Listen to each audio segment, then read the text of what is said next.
Students, let's see another question. A charged particle is suspended at the center of two thin concentric spherical charge cells made of non-conducting material. Figure A shows cross-section of the arrangement. Figure B gives the net flux F through a Gaussian sphere centered on the particle as a function of radius of the sphere.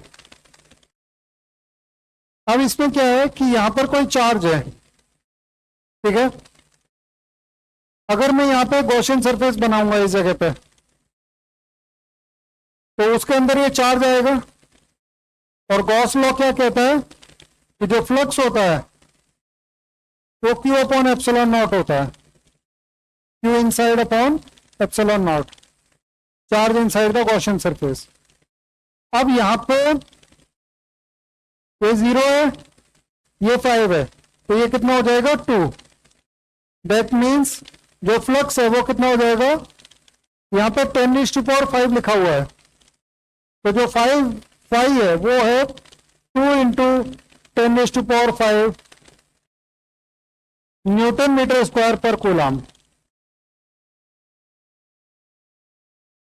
अपने वो charge की value निकालनी है। यहां पे constant है, इसका मतलब यहां पे और कोई चार्ज नहीं है, केवल सेंटर पे चार्ज है। तो जब यहां पे बनाएंगे अपन, आर ए से कम होगा ये radius,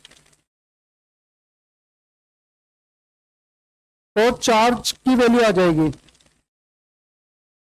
Q upon epsilon not. Epsilon not की वैल्यू होती है 8.85 into 10⁻⁻12 in SI unit. What will be the SI unit? Coulomb square upon Newton metre square. तो इसको सॉल्व करेंगे, Q की वैल्यू कितनी आ जाएगी, तो इसको मल्टीप्लाई कर दीजिए। तो Q की वैल्यू आ जाएगी अपने 1.77 micro coulomb. What is the charge on the central particle?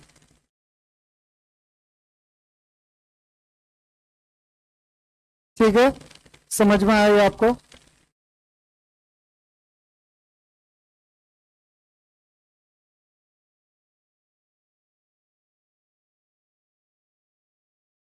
तो what is concept used, Gauss law. मैं एक बार से यहां पर दोबारा सॉल्व कर देता हूं। Q pi equals to Q by epsilon not implies Q equals to epsilon naught phi implies Q equals to 8.85 into 10⁻⁻12 multiplied by 2 into 10⁵ coulomb.